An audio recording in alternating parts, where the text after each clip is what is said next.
What's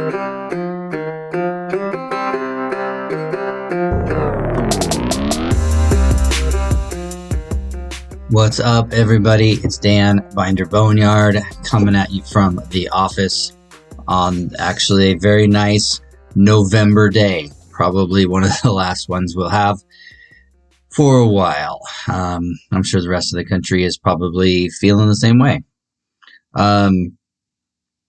Appreciate everybody. Thanks for the feedback from the Mexico trip and all of that. It's good to be back. We have been working hard, and we'll just keep trying to get back on track. I'm still recovering from that trip, unpacking and finding things that we forgot, or we'd unpacked and then just set down somewhere, and then now we're like, oh hey, look at that. So it was a pretty massive trip. So, take a little bit of recovery time to get back on our feet from that. But, anyway, appreciate everybody, listening and following along and all that stuff. So, grateful and appreciative. So today's episode, I was going to cover it's more opinion based. And like always, I hardly do any research or, I don't sit down and like write out what I'm going to say or how, topics I'm going to cover or things like that. I just kind of shoot from the hip, which is why some people really like my podcasts or like, social media and stuff like that. Cause I just kind of spout off about stuff that, people think is funny. But no, the thing that I'm noticing is current market trends. They fluctuate a lot. If you're in the classic car and truck market, you're probably seeing some changes. I know there's people that watch Bring a Trailer and check out the sales trends and stuff there. There's Chris at Classic 4x4 Podcast. He does like a quarterly recap. There's a good resource there if you're in, trying to see what the market is doing and whatnot. This podcast is not going to be about like financial choices or, what to do with your investment. Because a lot of the guys that listen to me, one, don't have a ton of money. And two, sometimes your rigs are not purchased for investment, but because you enjoy them and you want to use them and maybe, pass them down to your children or whatever. I do have some customers that, had purchased vehicles and turned them over to try and turn a profit. Some people did, some people didn't, just depended on what it was in the market. But what I'm noticing from my end of the spectrum here is that the market is softening up for sure. How do I say it? I mean, of course, the days of $1,000 running, driving Scouts are long gone, and that's just the nature of how it is now. Whatever, everything gets more expensive. So there was a period there where you couldn't buy a rusty junker Scout for less than $2,500 or $3,000. Those days are kind of behind us now. I'm noticing that the price of parts trucks and project Scouts is starting to come back down. I'm seeing more and more on marketplace in that, 1,500 range. I sold a decent pickup here, C-Series pickup. So, not quite the same market, but, I sold it for $2,000 and the guy thought he was getting a hell of a deal. So, when you're looking at the markets, you have to, factor in a lot of things like the vehicle itself, because the scouts always bring more money than the pickups. The caveat to that being travelettes or crew cab pickups.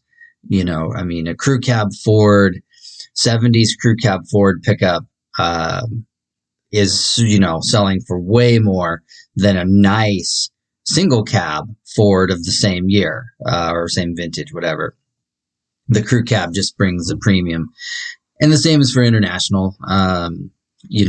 If this C-Series that I sold the other day was a crew cab or travelette, I would have asked double what I asked for it.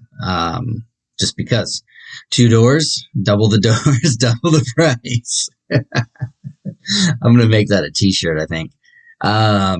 So that's your caveat. But in general, as far as models go, the SUVs in the 4-wheel drive market, the SUVs are always more popular. So Scouts are going to definitely bring more money than a Travelall. Or the same for like the Bronco, a Ford early Bronco is always going to bring more money than a pickup. And there's outliers to all this stuff. Like, it's not hard and fast, cut and dry. It is, there was a Bronco that sold at Meekum the other day for like $330,000. That's rare, not common. Don't use that as your baseline, which some idiots do online. They sell for 330 on a weekend, and then next Tuesday you see a junker Bronco on marketplace for $50,000, and you're like, get a life, dude. So, just because you see certain things sell for a lot of money, and that's kind of what drove the price up initially, is you started seeing in the mid 2000s, late 2000s, Scouts were starting to sell on eBay and other online platforms for more than what they were locally. And that's still the case. This pickup that I sold for $2,000 around here would be like a $1,500 truck, maybe, because we're in a dry climate, rust-free type climate. But the guy I sold it to, like, this thing is factory fresh for the Rust Belt that he lives in. So again, it's market. So, a California guy sells an average or below average California Scout on eBay for $3,000 to a guy in Ohio, and it's great. So then now it just starts bringing the market up everywhere. So, so that was part of the rise of the early 2000s and teens. And the Scout market didn't really take off till about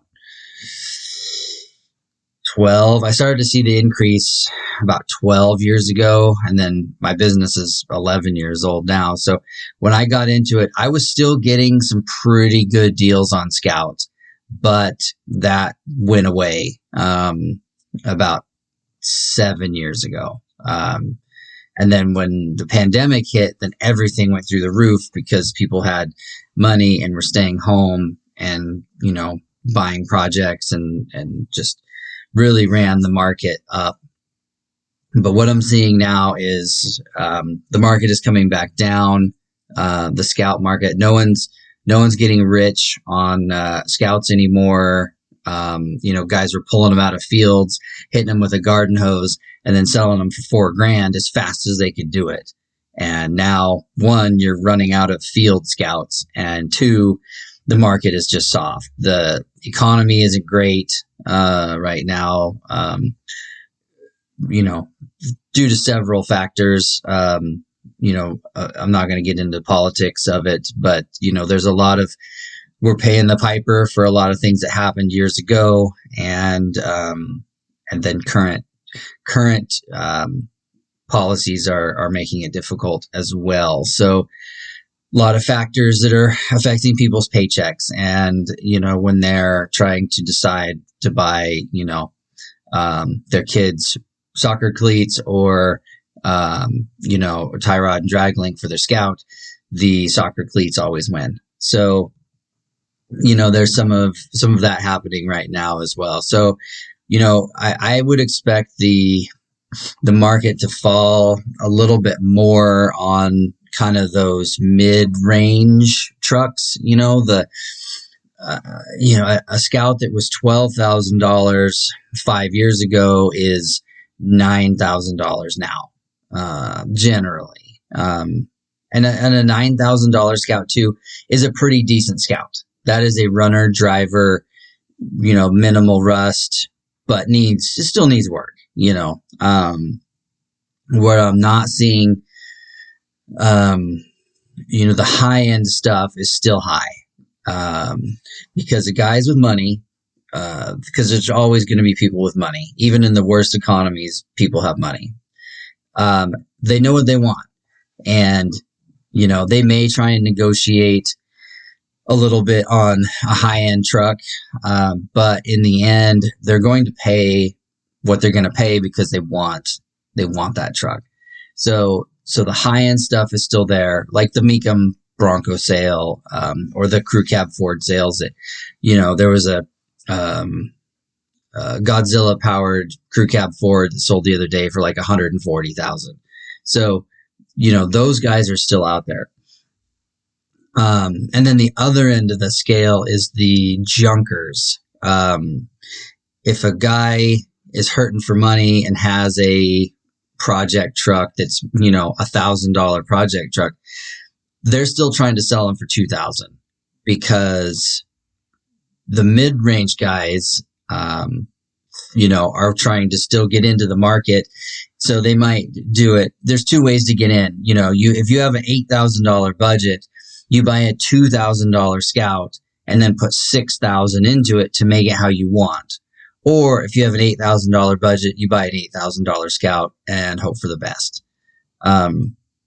So the guys with the low end, cheap, project trucks are still trying to ask decent money for them because, one, they need the money, and two, they know that there's guys out there that are willing to pay it because, they want a project and they don't have $190,000 for a, high end build. So it's kind of that each end of the spectrum is still kind of high. Just from what I'm seeing. Again, remember, I am not an economist. I am not, I don't watch a lot of Bring a Trailer. I don't watch the markets. I don't scour what's happening, because my business is not, flipping trucks. I do sell rigs I get in, of course, but my business is not scouring the market for the best deal so I can bring it in and hit it with some Armor All and a carpet kit and then sell it for the most money. Like, that's not what I'm into. That's 406 Garage. That's other guys that do bare minimum and, to try and make the most amount of money, which, yeah, sounds great on paper. I'm not that kind of guy. I prefer to build trucks for people that want trucks built the way they want them, and, or keep legacies alive, that kind of thing. I'm not, it sounds weird to say this, but I'm not in this business to make money.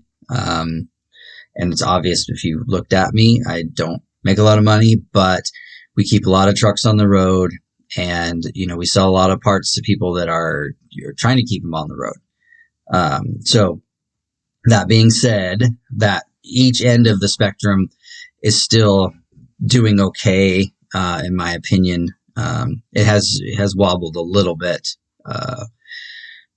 but it's those middle of the road ones that I think you're getting the best possible probable bang for your buck. Is there's, like I said, the $12,000 Scout is now an $8,000 Scout, and whatever. So if you are sitting on a truck that you were going to try and sell, my recommendation would be to keep tinkering, keep it running, keep it driving, clean it up, keep using it and repairing it, $100 at a time.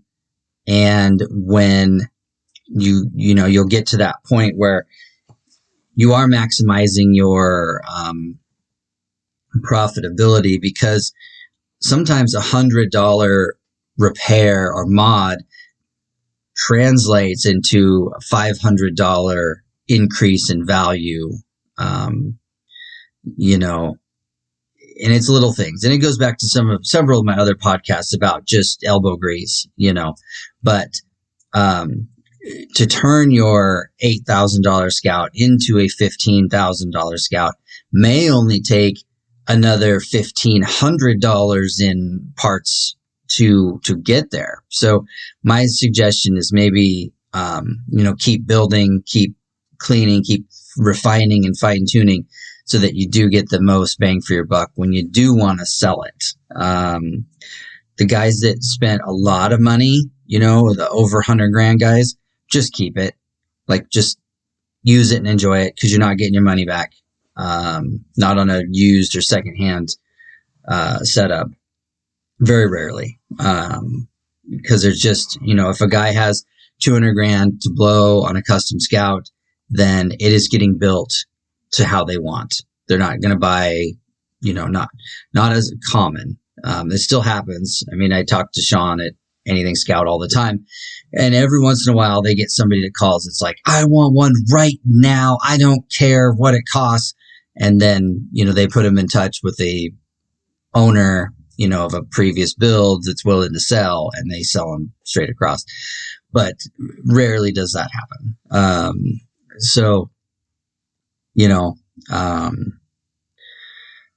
I would say, the high-end guys, just hang on to it and enjoy it and wait for the economy to kind of swing back around, because it will. The stuff always holds some value across the board. It's the market's constantly evolving. Like, when I was just kind of paying attention to automotive stuff, I was in my teens, 57 Chevy cars were all the rage. Every body shop, hot rod builder, whatever, was trying to get their hands on some sort of 57 Chevy or Nomad wagon or something like that. So prices on 57 Chevys were going crazy, and aftermarket parts were through the roof. But you go to a car show nowadays, and there's not a lot of 57 Chevys hanging out there. I mean, there is, but not like it was in the late 80s, early 90s when guys were building them. But you want to buy a decently built restoration 57 Chevy, they're still bringing okay money. In the 80s, if you spent 50 grand on a restoration, that is like 150 grand in today's money, 120 grand. So they sell it again to you now for 50 grand. Sure, they broke even or whatever, but it's still, I don't know. I don't know how to say it. You're not going backwards. You are, and you aren't going backwards. It's not like I remember a guy who spent like 40 grand having a Scout built years ago, and then spent 100 grand having a Scout built in like 2007. And then the economy dropped out of underneath of him in 2008, 9. He had a bunch of properties that he was trying not to lose through the mortgage, everything's. And I remember he ended up selling that Scout for 40 grand. So it lost 60 grand in 2 years.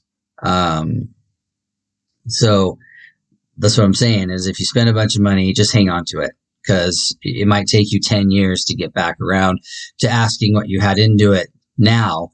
but you'll get back there. It's just a matter of time. And I know some people don't have time. And then if you don't have time, then you take the loss. But I recommend, everybody hang on to their stuff. And then same with the guys that are trying to sell the field finds. There's some guys in Wisconsin that they drive out to like South Dakota and then drag trucks back to Wisconsin. And then they hit them with a garden hose and take pictures of them while they're all shiny from being wet, and then try to flip them. You know who I'm talking about. If you follow the Facebook pages at all, you know who I'm talking about.